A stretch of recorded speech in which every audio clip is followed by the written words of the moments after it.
Semoga amalnya dibalas sama yang ikhlas ya Bu. Spontan beri uang pecahan 100.000, misteri sosok wanita baik hati bantu pedagang tahu bulat yang gerobaknya terbakar. Tapi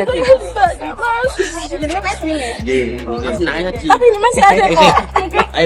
Seorang wanita berjilbab biru saat ini tengah menjadi sorotan usai aksinya membantu pedagang tahu bulat yang gerobaknya terbakar viral di media sosial. Dalam video yang diunggah dalam akun Facebook Topan Astra Daihatsu Tegal, ia menjelaskan bahwa ia berasal dari Surabaya, Jawa Timur. Namun, ia sudah tinggal di Pemalang selama 4 tahun. Berdasarkan penelusuran tribunsumsel.com, diduga wanita tersebut bernama Vita Zaskia.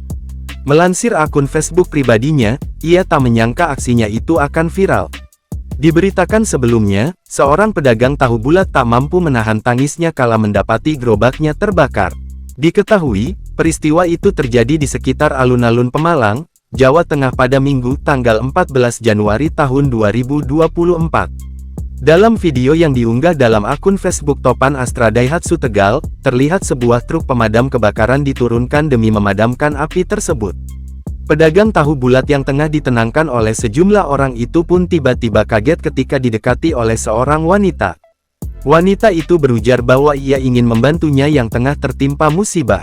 Wanita itu lantas mengeluarkan beberapa lembar uang pecahan 100.000 untuk diberikan kepada pria itu. Air mata pria itu pun tiba-tiba menetes. Ia tak mampu menyembunyikan rasa syukurnya ketika dibantu oleh wanita itu. Melihat hal tersebut, wanita itu pun turut menangis dan meminta maaf karena hanya bisa membantu sebisanya. Tapi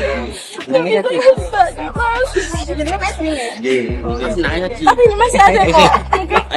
Ia pun turut mendoakan pedagang tahu bulat tersebut agar diberikan rezeki oleh Tuhan Yang Maha Esa.